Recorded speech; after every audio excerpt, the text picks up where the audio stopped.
আজকে আমি নবম দশম শ্রেণীর সাধারণ গণিত বইয়ের অনুশীলনী 4.2 এর যে মান নির্ণয়ের অঙ্কগুলো আছে তার মধ্যে আমি দুইটা অঙ্ক তুলে রেখেছি, সেই দুইটা অঙ্ক করে দেওয়ার চেষ্টা করবো। তো শুরু করা যাক।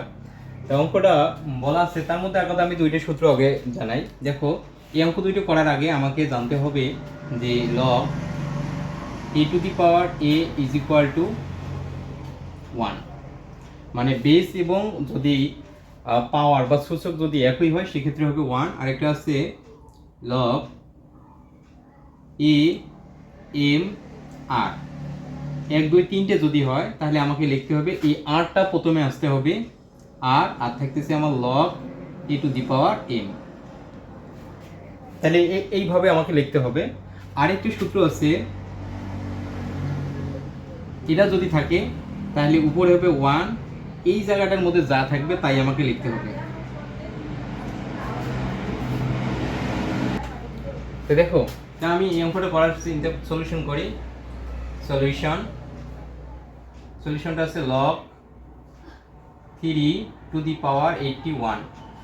এখন এই অঙ্কগুলো করার জন্য অবশ্যই মনে রাখতে হবে এই সূত্রটার আকৃতি আনতে হবে, অর্থাৎ বেস এবং পাওয়ার একই করতে হবে। বেস এবং পাওয়ার একই করতে হবে। কিভাবে একই করা যায় সেই বুদ্ধিটা আমাকে করতে হবে। এই 81টাকে আমাকে ভাঙাইতে হবে এইভাবে। তো 81টাকে যদি আমি ভাঙাই, 3 দিয়ে দিই, 3 27 কত হয় 81, 3 7 21 এক হাতে অবশ্যই কত 2, 3 2 8। এবারে 3 9 27, 3 3 9। তার মানে কয়টা মৌলিক সংখ্যা পেলেন? এই সবগুলো হলো মৌলিক সংখ্যা। তার মানে আমরা 3 নিয়ে যদি 3 এর উপর যদি 4 দেই, তার মানে এটা দ্বারা বোঝাচ্ছে, দেখো এটা দ্বারা বোঝাচ্ছে যে 4টে 3 আছে। 3 আছে কয়বার? 4বার। একবার, দুইবার, তিনবার, 4বার আছে। তাহলে একটা 3 নিয়ে তার উপর যদি আমি 4 দিই, এটা দ্বারা বোঝাচ্ছে 4টে 3 আছে। কয়টা 3 আছে? 4টে 3 আছে। তাহলে এই 4টে 3 যদি আমি গুণ দেই, তার মানে আমার কত হবে? 81 হবে। এখন দেখো তো কয়টা হয়েছে? একটা, দুইটা, তিনটে হয়েছে। যদি তিনটে হয় মানে একতলা, দুইতলা, তিনতলা আমি বলতেছি, তাহলে 1 2 3 তলা যদি হয়, এই তিনতলা লোকটা এই তিনতলার সংখ্যাটা সামনে চলে আসবে। তাহলে আসে 4। থাকতেছে আমার কি? লগ 3 টু দি পাওয়ার 3।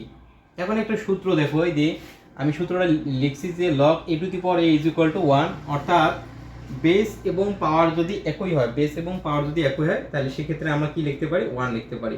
যেহেতু ইনটু আছে, ইনটু দিলে এই যে, তাহলে কত হয়? 4 অক্ষে 4। এখন আসি এই ধরনের অঙ্কটা, এটার ক্ষেত্রে। তাহলে এটার ক্ষেত্রে আমি কি করব দেখাই।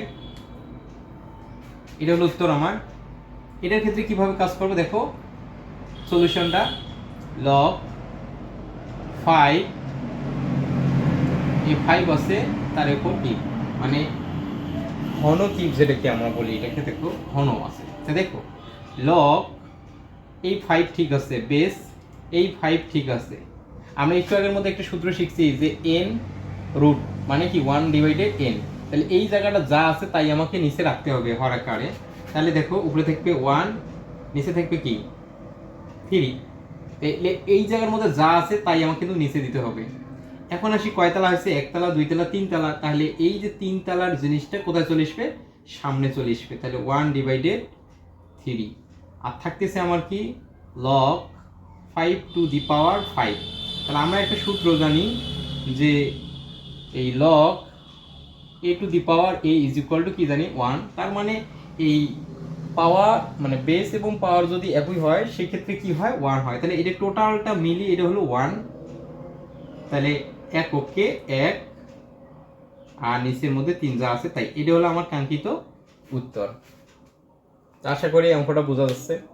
পরবর্তী আমি এই ধরনের অঙ্ক নিয়ে হাজির হবো। আজকে এই পর্যন্ত। আল্লাহ হাফেজ।